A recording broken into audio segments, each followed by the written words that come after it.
Let's pray. Kim, behave. During practice time, our goal is progress. Kaya practice lang kasi may kasabihang, practice makes perfect.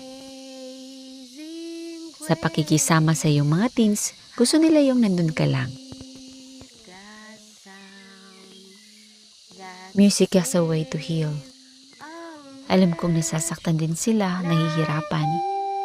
We have an uncertain future. Andun ang takot since na-diagnose ang daddy nila ng enlargement ng kanyang prostate. We have our silent struggles, and this song reminds us of God's amazing ways.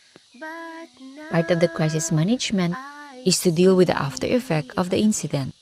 In this matter, I decided na ibiyahe ang bawat isa ng dalawa naming anak sa magkaibang pagkakataon, kung saan namili sila ng kanilang gustong matutunang musical instrument. Free times with our teens means we just let them be.